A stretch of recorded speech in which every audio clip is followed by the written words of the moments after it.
Hello, नमस्कार दोस्तों। स्वागत है आप सभी के एक बार फिर से अपने इस प्लेटफॉर्म पर। तो इंट्रो की क्लास इससे पहले हम लोगों ने एंशियंट हिस्ट्री यानी कि प्राचीन इतिहास में हमने ली थी। उस क्लास में हमने देखा था कैसे कैसे इतिहास की शुरुआत हुई और एडीबीसी क्या है और एक्चुअल में स्टोन एज क्या है। आज हम स्टोन एज के जो 3 भाग हैं, पैलियोलिथिक, मीसोलिथिक, नियोलिथिक, उनके बारे में जानेंगे एक एक करके। इससे पहले हमने देखा था पैलियोलिथिक का मतलब क्या है और कब से लेकर कब तक रहा।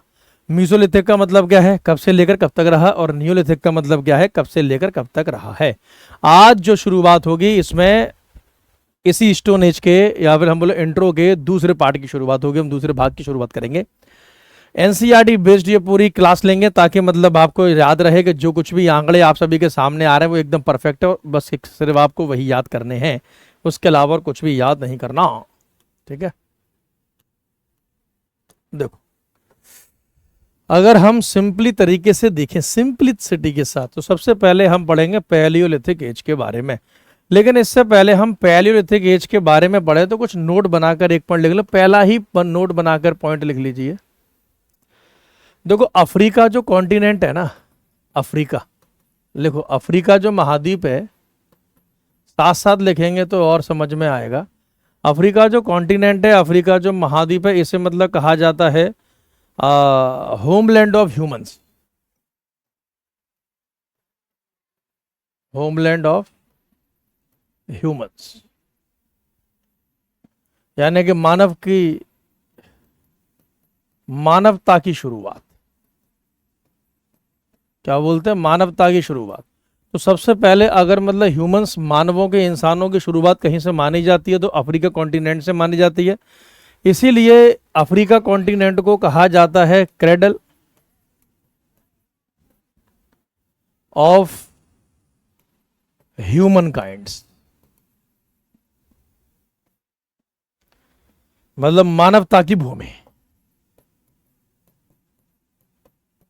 मानवता की जमीन या भूमि। पहले तो एक क्वेश्चन आपका अफ्रीका कॉन्टिनेंट से ये बनेगा, तो आप इसे अच्छे से बिल्कुल याद कर लो एक बार, एकदम अच्छे से। जय हिंद भाई सभी को, जय हिंद, स्वागत है, नमस्कार सभी को, ढेर सारा आशीर्वाद जी। जो बच्चे नए हैं बिल्कुल साथ साथ में ही नोट्स बनेंगे,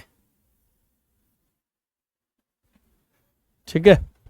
तो आप देखो, Africa continent homeland of human से यानी मानवता की शुरुआत है। तो अगर क्वेश्चन आपका बनेगा, बताओ कि भाई मानवता की शुरुआत कहाँ से मानी जाती है, ह्यूमन एवोल्यूशन की शुरुआत कहाँ से मानी जाती है, मानव सभ्यता का उद्भव कहाँ से माना जाता है, तो आपका आंसर हो जाएगा अफ्रीका कॉन्टिनेंट यानी कि अफ्रीकी महाद्वीप।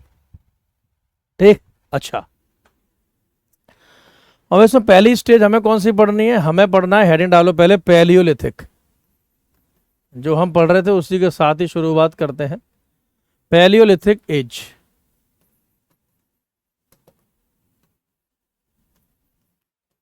पुरा पाषाण युग। टाइम में सबका पहले बता चुका हूं, इसलिए बार बार नहीं बताऊंगा। सर आप पीकर पढ़ाते हैं क्या लगता है आपको, क्या बेटा पीकर पढ़ाते हैं या होश में पढ़ाते हैं, क्या लगता है बेटे, बताओ। क्लास अभी स्टार्ट हुआ, हाँ। जो आपको लगता होगा, बिल्कुल सही लगता हो, क्या बोल सकते हो उसमें, पूरे मन से पढ़ाओ। नहीं नहीं बेटा, ये तो एंशियंट हिस्ट्री की शुरुआत है, प्राचीन भारत की। पॉवर्टी तो इससे पहले वाले क्लास में समाप्त हो गया था, यूको में। आप सभी एग्जाम्स के लिए से देखे, एंशियंट हिस्ट्री की सेकंड क्लास है। पहले डेमो में एक क्लास ली थी, ओपन टू ऑल। उसके बाद फिर हम ये स्टोन एज के यानी कि पाषाण काल की शुरुआत कर रहे हैं, ठीक है। तो पैलियोलिथिक, पुरापाषाण युग, मैंने आपको बताया था कि पैलियो का होता है ओल्ड और लिथिक का होता है स्टोन। तो इससे पहले वाली क्लास देख लो, जिन बच्चों ने नहीं देखी, तो हम इसे ओल्ड स्टोन एज भी कहते हैं। तो पैलियोलिथिक के बारे में अगर सबसे पहले किसी इतिहासकार ने बताया तो उसका नाम लिख लीजिए। फर्स्ट इंफॉर्मेशन, पहली जानकारी इस काल के बारे में किसने दी, यही क्वेश्चन छपे छपाए बनेंगे। तो अगर पूछा जाए कि पहली जानकारी किसने दी, पैलियोलिथिक यानी हम इंसानों का पहला काल यही है जब हमने पत्थरों का इस्तेमाल शुरू किया। हाँ बिल्कुल देख सकते हैं, इसमें कौन सी सुबह संडे की बात है बेटे। तो पहली जानकारी जिस जियोलॉजिस्ट यानी कि जिस भूगोल शास्त्री ने, जी इतिहासकार नहीं था, मतलब वो था जो जमीन के अंदर खुदाई करते हैं और उसके बारे में पता लगाते हैं, नाम लिख लो, रॉबर्ट ब्रूज।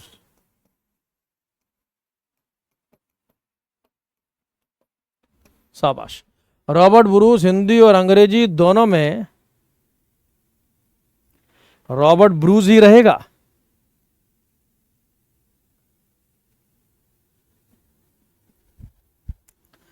रॉबर्ट ब्रूस को कहा जाता है father of pre historic archaeology. India में, हम भारत की ये बात करेंगे, father of pre historic archaeology. Pre historic archaeology Hindi में इन्हें मतलब लिख लीजिए प्राग इतिहास, प्राग इतिहास पुरा तत्व के जनक या पिता। तो एक तो क्वेश्चन आपका बन गया रॉबर्ट ब्रूस से, ठीक है, एक तो क्वेश्चन हमारा हो गया रॉबर्ट ब्रूस से, यानी कि प्री हिस्टोरिक, प्राग ऐतिहासिक। प्राग ऐतिहासिक का मतलब होता है कि वो काल जहाँ से हमें एग्जैक्ट साक्ष्य मिलना शुरू नहीं हुआ, बल्कि उससे पहले का काल, जैसे कि सिंधु घाटी सभ्यता से पहले का पूरा काल हमारा प्री हिस्टोरिक है। प्री हिस्टोरिक का मतलब होता है कि आप सिंपल सा ये समझ लो कि वो काल जिसमें हम कुछ है लिखा हुआ साक्ष्य प्राप्त नहीं हुआ है, रिटन एविडेंसेस नहीं मिले हैं, बस पत्थरों के बेसिस पर या कुछ जैसे कोई वस्तु मिल गई उसके मतलब बेसिस पर जिस काल के बारे में हम पता करते हैं उसे हम प्री हिस्टोरिक पीरियड या प्राग ऐतिहासिक काल कहते हैं। तो Robert Bruce was the father of the pre historic period in India, ठीक है, प्री हिस्टोरिक पीरियड। अब आपसे पूछा जाएगा कि बताओ रॉबर्ट ब्रूस ने किस स्थान की थोड़ा खोज की है, प्लेस लिख लो कि रॉबर्ट ब्रूस ने कौन से प्लेस को बारे में जानकारी प्रदान की। तो चिंगलेपुट डिस्ट्रिक्ट, चिंगलेपुट डिस्ट्रिक्ट, चिंगलेपुट जिला, तमिलनाडु। तो चिंगलेपुट डिस्ट्रिक्ट, चिंगलेपुट जिला, तमिलनाडु में रॉबर्ट ब्रूस के द्वारा जानकारी प्रदान की गई है, ठीक है, ये भी आप मतलब ध्यान रखना, ठीक है, रॉबर्ट ब्रूस। तो एक क्वेश्चन तो आज जो हमने क्लास देखी वो आपका कहाँ बना, क्रेडल ऑफ ह्यूमन काइंड, यानी कि मानवता की जमीन या भूमि या कब्र। और या फिर आपका क्वेश्चन बनेगा पहली बार जानकारी पैलियोलिथिक एज, पुरापाषाण काल के बारे में किसने दी, तो रॉबर्ट ब्रूस ने दी। रॉबर्ट ब्रूस को मतलब कहा गया है father of pre historic archaeology, यानी कि आपके प्राग इतिहास या प्राग ऐतिहासिक पुरातत्व के पिता इंडिया में, स्पेशली भारत की बात कर रहे हैं हम। तो इंडिया के प्राग ऐतिहासिक काल के पिता या पापा कौन है, ऐसा क्वेश्चन पूछा जाए तो आपका आंसर हो जाएगा रॉबर्ट ब्रूस। हिस्ट्री के पापा तो इससे पहली वाली क्लास, यानी कि जो पहली वाली क्लास लगी थी उसमें हमने बताई दिया था कि हिस्ट्री के पापा आपके हैं हेरोडोटस। कौन है भाई, हेरोडोटस है, हेरोडोटस।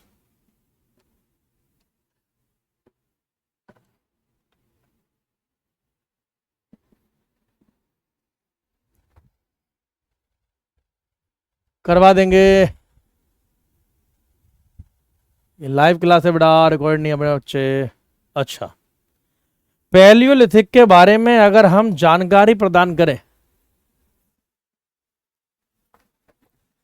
कि इनके बारे में क्या क्या इनके फीचर्स थे, तो लिख लेना पैलियोलिथिक काल के फीचर्स।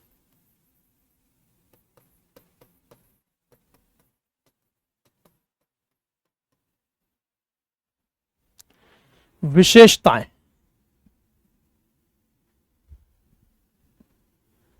विशेषताएं, तो विशेषताओं में पहली तो आप मतलब लिख लो देवर हंटर गैदरर्स, साथ साथ लिखते हुए चलो कि पुरापाषाण युग के जो इंसान थे, जो ह्यूमंस थे, जो मानव थे, वो हंटर गैदरर्स थे। हंटर गैदरर का मतलब होता है घेरो शिकार करो। मतलब जो इस काल के लोग थे उनका विश्वास था कि घेरो और शिकार करो, और तो कुछ आता नहीं था, बस सब जानवरों को घेरते थे और शिकार करते। तो पहला फीचर आप याद रखना, हंटर एंड गैदरर्स, घेरो और शिकार करो। दूसरा फीचर यानी कि दूसरी विशेषता, देखो घेरो शिकार करो इसलिए क्योंकि ये सिर्फ मांस खाते थे, तो अभी सब्जियां उगाना शुरू नहीं हुए हैं, फल उगाना शुरू नहीं हुए हैं, इन्हें अनाज और सब्जियां उगाना नहीं आता था। ठीक है, ध्यान मतलब रख लेना, their food was not cooked. ठीक है, फूड वॉज नॉट कुक्ड, क्योंकि आग का आविष्कार नहीं हुआ था। Food was not cooked, not cooked. भोजन पका हुआ नहीं था, मतलब भोजन पका के नहीं खाते थे क्योंकि अभी आग का आविष्कार ही नहीं हुआ है। शिंगलेपुर डिस्ट्रिक्ट तमिलनाडु में है।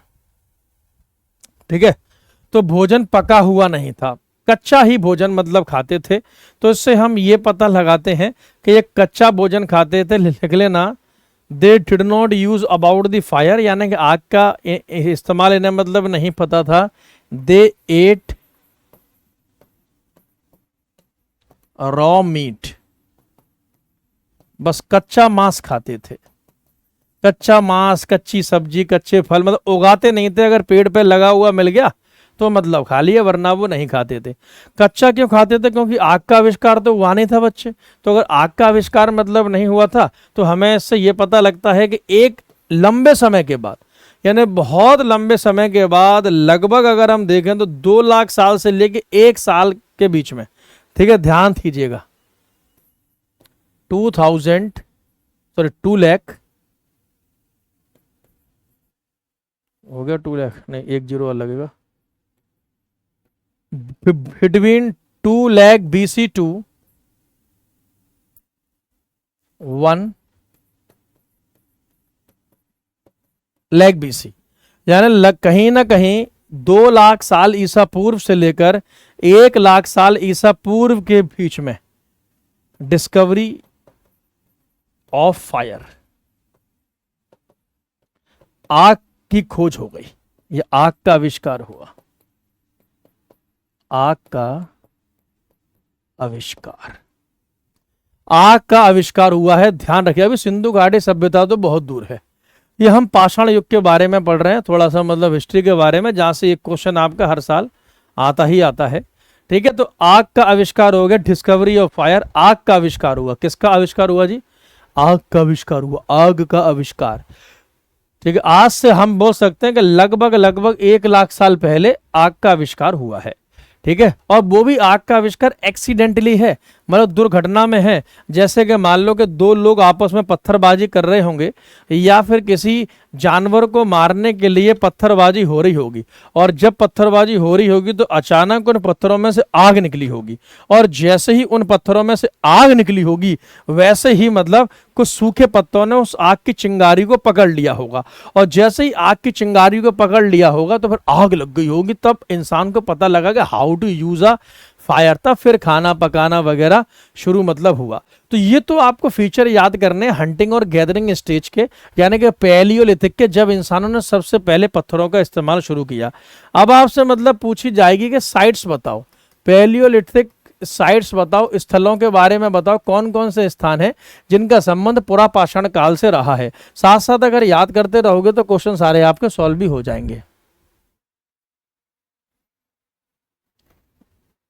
देखो इस मैप को जरा ध्यान से देखना,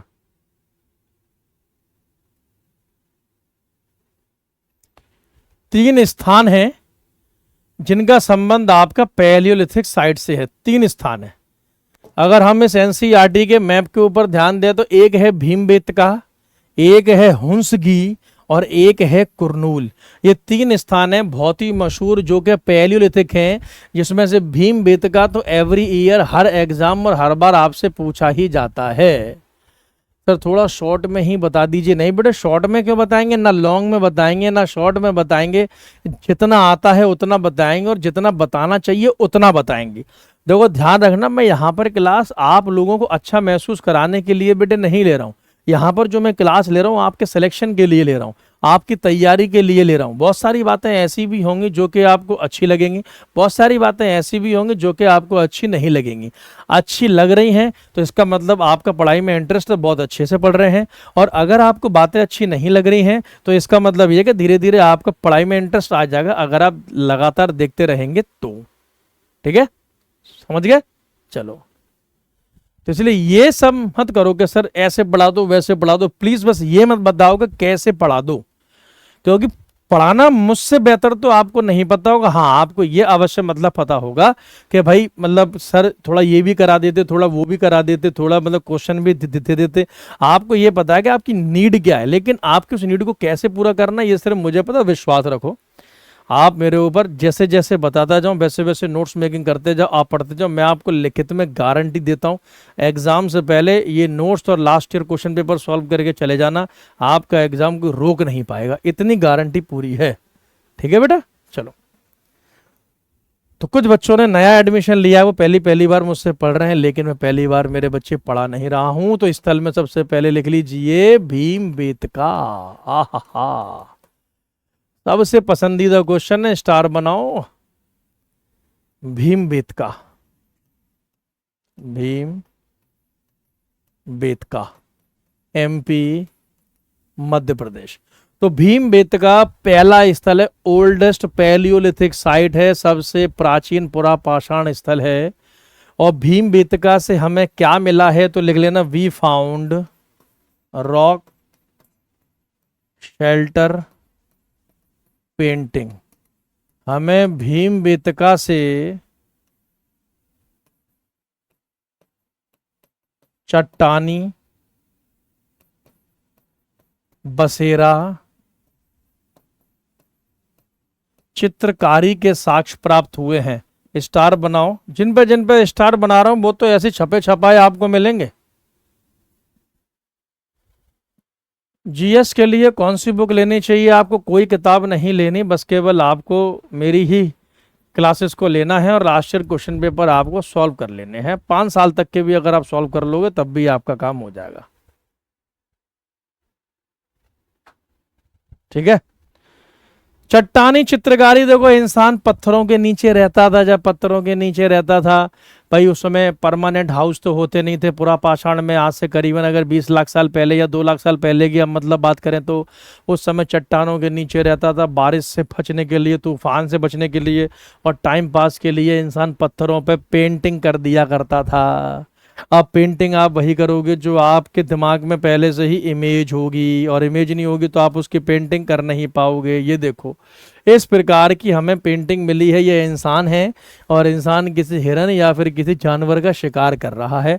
अगर इंसान जानवर के पीछे है तो इसका मतलब इंसान शिकारी है, शिकार कर रहा है। अगर जानवर इंसान के पीछे होता तो इसका मतलब कुछ और ही हो जाता। हाँ हाँ, रॉक शेल्टर पेंटिंग देख रहे हो, रॉक शेल्टर, चट्टानी बसेरा, शेल्टर का मतलब बसेरा, रॉक का मतलब चट्टान। प्रैक्टिस भी मैं आपको बेटा यही कराऊंगा, क्वेश्चंस की कॉन्टेस्ट ले रहे हो, कुछ क्वेश्चंस आपको अवश्य मिलेंगे। ये देखो, देखो जी, ये चट्टानी चित्रकारी के साक्ष्य मिले। अगर आप इसमें ध्यान से देखें, ये चट्टान बनी हुई है और जो ऑरेंज ऑरेंज सा जो दिखाई दे रहा है, ये इस प्रकार की पेंटिंग हमें मिली है। चट्टानों के ऊपर कुछ पेंटिंग्स हमें मतलब मिली हैं। इंसान चट्टानों के नीचे रहता था और पेंटिंग किया करता था। ठीक है, चट्टानों के नीचे रहता था और चित्रकारी को किया करता था। बिल्कुल ध्यान दीजिएगा, बिल्कुल देखो, हंटिंग और गैदरिंग स्टेज है ये इंसान की। क्या है? हंटिंग और गैदरिंग स्टेज, इंसानी चित्रकारी। ठीक है, तो एक स्थान तो हमें मिला है भीमबेटका एमपी। दूसरा स्थान आप इसमें लिख लीजिए हुंसगी।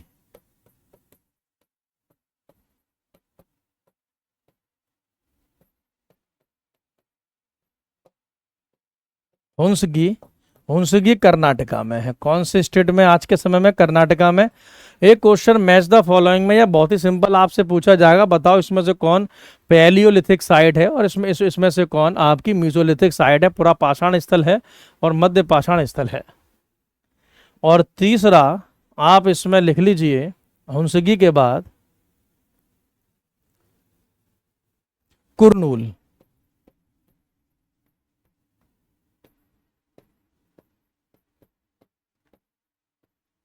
कुरनूल एपी यानी कि आंध्र प्रदेश में है। ये 3 स्थल हैं जो कि पैलियोलिथिक हैं, पुरापाषाण हैं, जहाँ से हमें करीबन लाखों साल पहले के साक्ष्य प्राप्त हुए हैं, जिसमें से भीमबेटका के ऊपर आप स्टार बना लेना, बाकी इनके बारे में भी थोड़ा बहुत देख लेना, कोई बात नहीं। अब आप लिख लीजिए मीजोलिथिक। मीजोलिथिक, मध्य पाषाण। टाइम में सबके बता चुका हूं, फिर भी अगर आप लिखना चाहो तो मध्य पाषाण काल की शुरुआत 12,000 साल पहले होती है, 12,000 ईयर्स अगो। हर किसी किताब में अलग अलग लिखा है, लेकिन जो मैं आपको ये आंकड़े लिखवा रहा हूं साल वाले ये एनसीईआरटी के हैं, तो अगर कहीं इसके अलावा कुछ और दिखाई दे तो काट के ये लिख देना जो कि मैं आपको बता रहा हूं। तो मध्य पाषाण का मतलब है, यानी मीजो का मतलब मिडिल। एक तो इसके फीचर्स लिखें, विशेषता। तो पहली विशेषता लिखना कि मीजोलिथिक में, मध्य पाषाण में पहली विशेषता क्या थी, तो इस काल को एक और नाम से मतलब जाना गया है, माइक्रोलिथ पीरियड। इसको हमने माइक्रोलिथ का काल भी कहा है।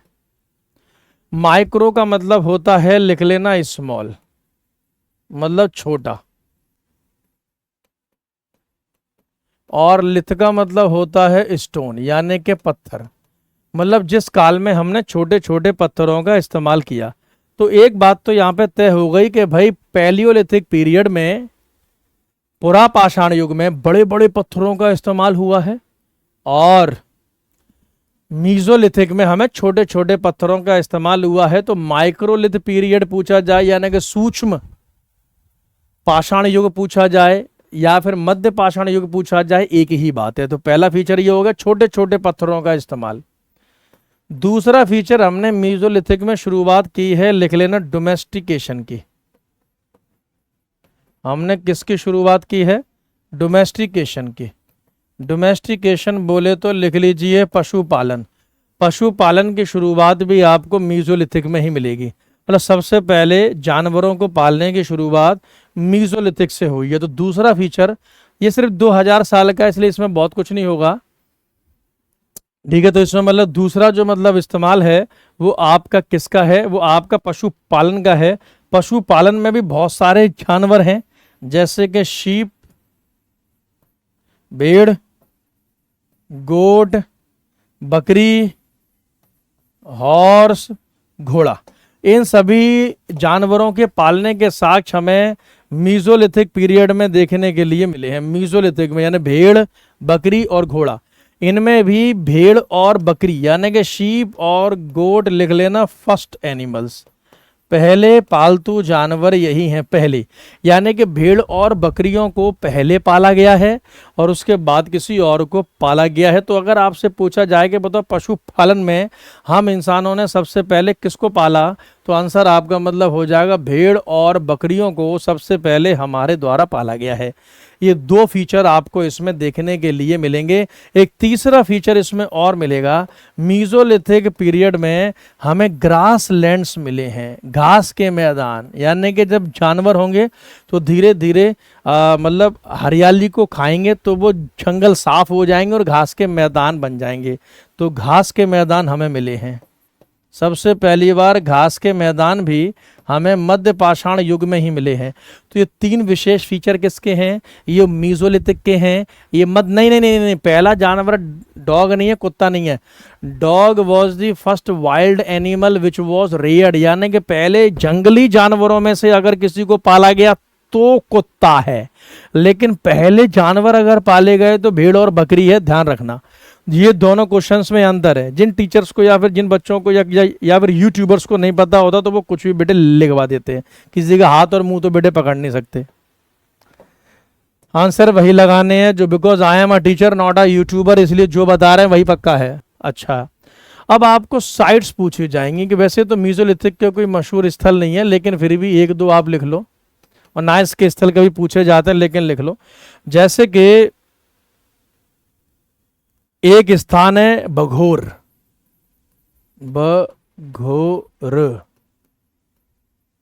बघोर नामक स्थान है, कौन से राज्य में है? राजस्थान। तो ये भी एक मीजोलिथिक साइट है।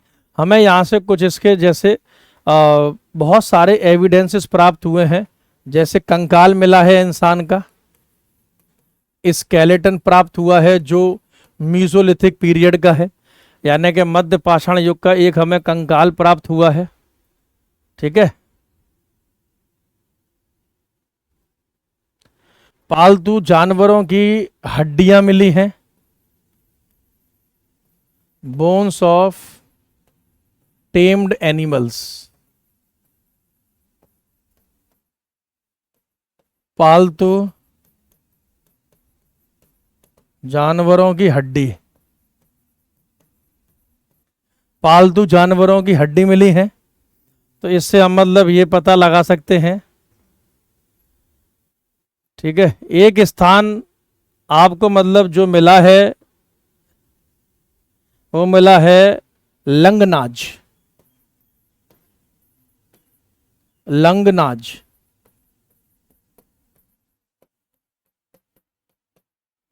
लंगनाज गुजरात से, ये भी मीसोलिथिक साइट है, ये भी मध्य पाषाण काल का स्थल है, मध्य पाषाण काल का स्थल है। और एक तीसरा स्थान है आदमगढ़।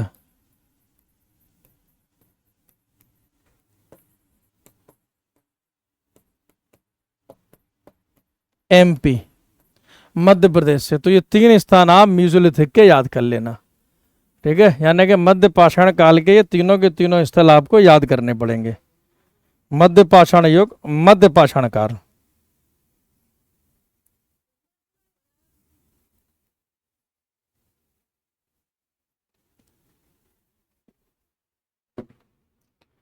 गर्मी बहुत है यार, तबीयत भी खराब चल रही है।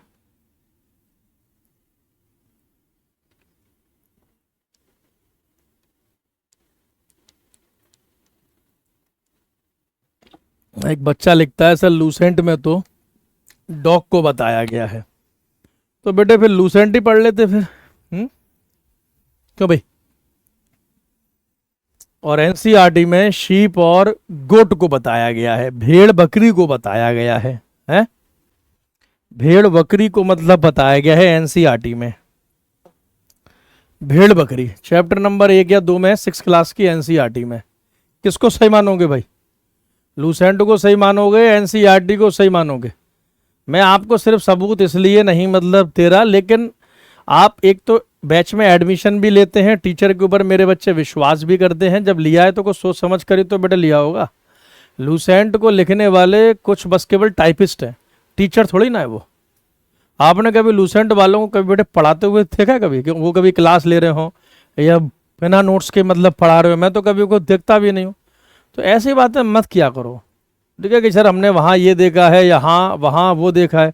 तो मैं क्या लगता है कि पूरे जीवन काल में मेरे प्यारे बच्चों सिर्फ लूसेंट आप ही लोगों ने पढ़ी है, हमने नहीं बेटे पढ़ी होगी। लूसेंट, अरिहंत, किरण, ये सब हमने नहीं मतलब पढ़ी होगी। अरे इन सबको पढ़कर ही बेटे हम यहाँ तक मतलब पहुँचे हैं। अब जैसे कि आप देखो, मैं आपको मतलब बताता हूँ, लूसेंट में तो अलग ही समय दे रखा है।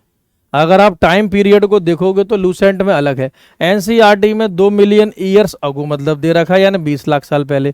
कैसे मानोगे? एनसीईआरटी आपके सामने है ना, पूरी एनसीईआरटी की पूरी वेबसाइट खोल रखी है मैंने, है? अच्छा, अगर मैं ये कह रहा हूँ अगर आप एनसीईआरटी को नहीं भी मानते, चलो हो सकता है कि बच्चे बोलते सर हम एनसीईआरटी को नहीं मानते, लेकिन ध्यान रखना कि आंसर आपके एनसीईआरटी के हिसाब से ही लगेंगे, चाहे कोई माने या ना माने, लेकिन आंसर तो मेरे बच्चे आपके एनसीईआरटी के हिसाब से ही तो दोगे, या फिर अपने मतलब हिसाब से ये दोगे। तो इसलिए मेरे बच्चे थोड़ा हमारे ऊपर भी विश्वास करो, विश्वास मानो, मैं आपको बिल्कुल सच पढ़ा रहा हूँ। आपने कहीं कुछ भी पढ़ा हो, अगर आप कई टाइम से मुझे फॉलो कर रहे हैं अच्छी बात है, नहीं अगर कर रहे हैं तो करने लग जाओ, आपको धीरे धीरे पता लग जाएगा कि how deep I have the knowledge. मेरा डेली का काम सिर्फ यही पढ़ाना है, और एक नहीं 3-3 4-4 बैचेज में पढ़ाना है। और जो आपका सवाल है बिल्कुल ठीक है, बच्चे पूछते भी हैं, लेकिन लूसेंट में काट के अब क्या लिख दोगे? भेड़ और बकरी। मैंने बताया ना, घोड़ा पहला कुत्ता पहला जंगली जानवर है, फर्स्ट वाइल्ड एनिमल है विच वॉज रेयर्ड, यानी कि पहला जंगली जानवर जो कि पाला गया वो आपका बेटे कुत्ता है। लेकिन फर्स्ट रेयर्ड एनिमल्स अगर आपसे मतलब पूछे जाएं कि पहले जानवर जो मतलब पाले गए, वो भेड़ और बकरी है। इसीलिए ये पूरी की पूरी एनसीईआरटी ही मैं बेटे खोल देता हूं। चलो, तो कुत्ता जो आपने पढ़ा है बिल्कुल ठीक पढ़ा है, लेकिन कुत्ता क्या है कि वाइल्ड एनिमल है, जंगली जानवरों में पहला पाला गया जानवर कुत्ता है, लेकिन फर्स्ट रियर्ड एनिमल्स जो हैं वो आपके हैं भेड़ और बकरी। Very good. अच्छा जी, अब लिखो भाई नियोलिथिक। नवपाषाण काल के बारे में भी कुछ पढ़ लेते हैं। सबसे ज्यादा क्वेश्चन जो आपके एग्जाम में आएंगे वो नवपाषाण काल में आएंगे। और नवपाषाण काल की शुरुआत कब होती है? 10,000 ईयर्स अगो, मतलब के 10,000 साल पहले। 10,000 साल पहले आपको नवपाषाण देखने के लिए मिलता है। नवपाषाण के बारे में सबसे पहली बार किसने बताया? First time, sorry first information, पहली जानकारी यहाँ के मटेरियल के बारे में, यहाँ की वस्तुओं के बारे में किसने दी? अगर आपसे पूछी जाए पहली जानकारी किसने दी, तो आंसर आप लिख लीजिए डॉक्टर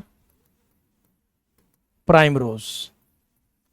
डॉक्टर प्राइमरोज जी ने नवपाषाण काल के बारे में जानकारी प्रदान की है। मिल जाएंगे बेटा मुम्मू रॉय, थोड़ा इंतजार करें, रेडी हो रहे हैं बेटे। आपके बैच में बेटा इसका पीडीएफ मिलेगा, और क्या मिलेगा। डॉक्टर प्राइमरोज ने इसके मतलब जानकारी की है, तो पहला फीचर। दूसरी विशेषता अगर हम लोग बात करें कि नियोलिथिक में और क्या हुआ, तो नियोलिथिक में शुरुआत हुई है, लिख लेना, बिगिनिंग ऑफ एग्रीकल्चर या स्टार्टिंग ऑफ एग्रीकल्चर। सबसे पहले खेती इसी काल में आपको मिलेगी। अब ये मत बोल देना सर वहां हमने कुछ और पढ़ा है। पढ़ा है तो काट के क्या लिखना है जो मैं बता रहा हूं। खेती का आरंभ, तो खेती का आरंभ हमें इसी काल से मतलब मिला है।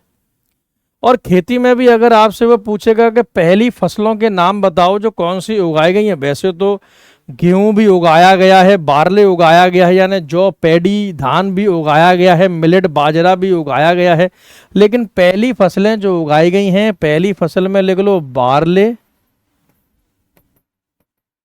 जौ और वीट, गेहूं। तो पहली फसल बार्ले है और दूसरी फसल वीट है। अगर ऑर्डर भी पूछ ले, वैसे पहली फसलें जो उगाई गई वो आपकी उगाई गई बार्ले और वीट, और इसमें भी पहले बार्ले यानी कि जौ, सॉरी हाँ, जौ को सबसे पहली बार उगाया गया है। ये भी आप मतलब ध्यान रखना। सब्जियां उगाना, अनाज उगाना, ये नियोलिथिक काल से मतलब इसकी शुरुआत हो जाएगी। फिर भी आपसे अगर मतलब पूछे earliest evidence of wheat and barley, तीसरा feature, earliest evidence of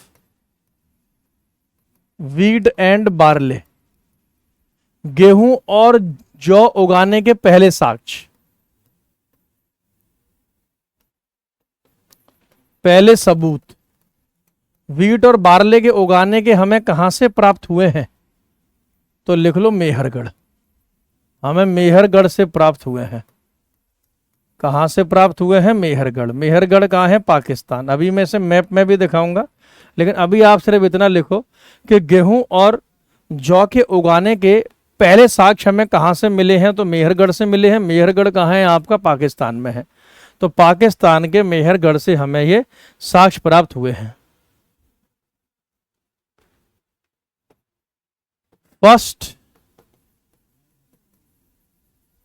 evidence of paddy, paddy बोले तो धान यानी चावल, धान के पहले साक्ष्य, धान के पहले सबूत कि धान उगाया गया या चावल उगाने की शुरुआत कहां से हुई है। अगर आपसे यह मतलब पूछ लिया जाए तो कोलदीवा, कोलदीवा।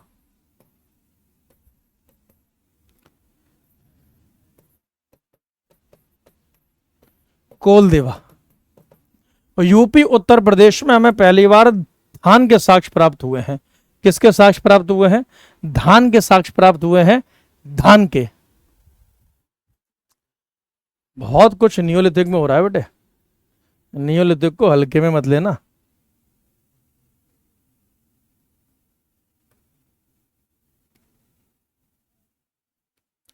धान,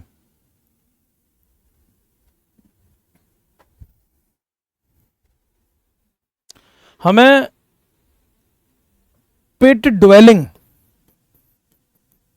जमीन के अंदर मकान, पिट ड्वेलिंग, जमीन के अंदर मकान, अरे अंडरग्राउंड मकान, बेसमेंट वगैरह, जमीन के अंदर मकान के साक्ष्य हमें कहां से मिले हैं? तो लिख लीजिए बुर्ज होम से मिले हैं। नियोलिथिक का एक स्थल है बुर्ज होम, बुर्ज होम से हमें ये साक्ष्य प्राप्त हुए हैं। कहां से? बुर्ज होम। बुर्ज होम कश्मीर में है। बुर्ज होम कहां पर है? बुर्ज होम आपका कश्मीर में है। तो नियोलिथिक का जो सबसे बड़ा अचीवमेंट है वो खेती है, यानी खेती के जो हमें सबसे पहली बार साक्ष्य प्राप्त हुए हैं वो नियोलिथिक में ही प्राप्त हुए हैं, वो हमें नियोलिथिक में ही प्राप्त हुए हैं, नियोलिथिक में ही प्राप्त हुए हैं।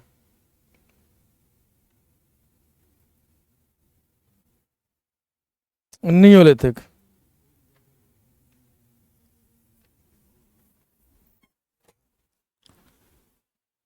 अब लिख लो नियोलिथिक की साइट्स, स्थल।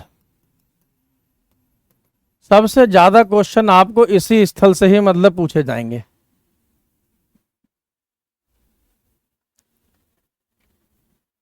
साइट्स, स्थल। अब देखो साइट्स में अगर आप जाएंगे तो मैं आपको एक बार मैप में दिखा देता हूं। चैप्टर नंबर 2 का है, ये रहा। चल भाई चल।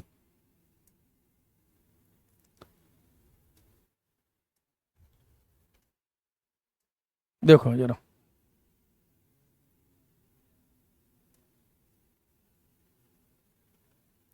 आप ध्यान से देखिएगा।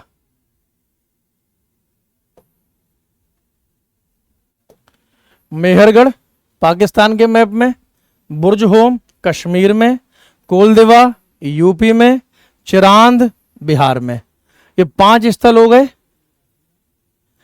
जो कि नियोलिथिक है, यानी कि नवपाषाण काल के हैं। और नवपाषाण काल का एक स्थल है आपका हल्लूर और एक स्थल है पीयमपल्ली।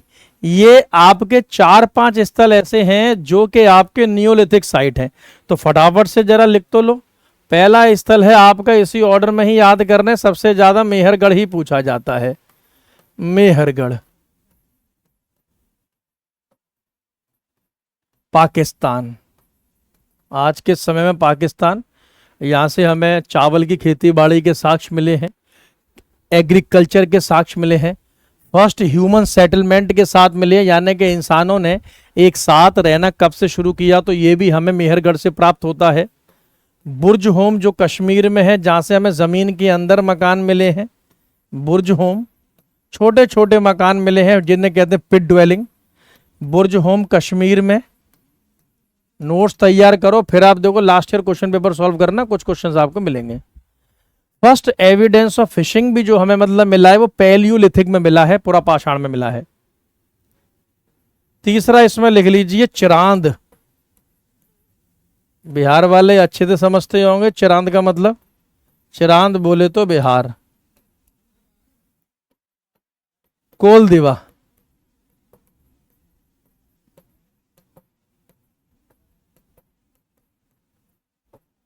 कोलदेवा यूपी उत्तर प्रदेश। 5वां स्थल है हल्लूर,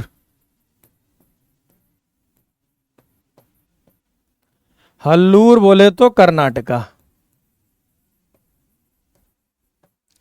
और छठा स्थल आप लोग मतलब लिख लीजिए पीयमपल्ली, पयम पल्ली, ऐसे याद करना है बिल्कुल, पीएम पल्ली, पीएम पल्ली तमिलनाडु। ये 6 स्थल आपको नियोलिथिक के याद करने हैं, जिसमें से सबसे ज्यादा या तो मेहरगढ़ पूछा गया है या कोलदेवा पूछा गया है, और कभी कभार बुर्ज होम भी पूछ लिया गया है। ठीक है,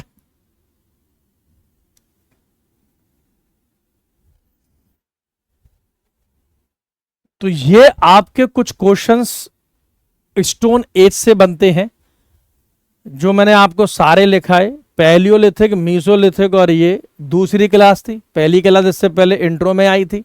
अगली क्लास में हम लोग जब आएंगे तो इंडस वैली सिविलाइजेशन यानी कि सिंधु घाटी सभ्यता की शुरुआत करेंगे, उसे भी आप अच्छे से पढ़ लीजिएगा। ठीक है, चलिए, जैसे ही एंशिएंट हिस्ट्री समाप्त होगी उसके भी नोट्स आपको अपलोड कर दिए जाएंगे। All the very best. मैं कोशिश करूंगा बीच बीच में आपको क्वेश्चन वगैरह भी सॉल्व होते रहे। चलिए बिल्कुल अच्छे से पढ़ना है, लिख लिख के आपको पढ़ना है। Best of luck guys, bye bye, take care.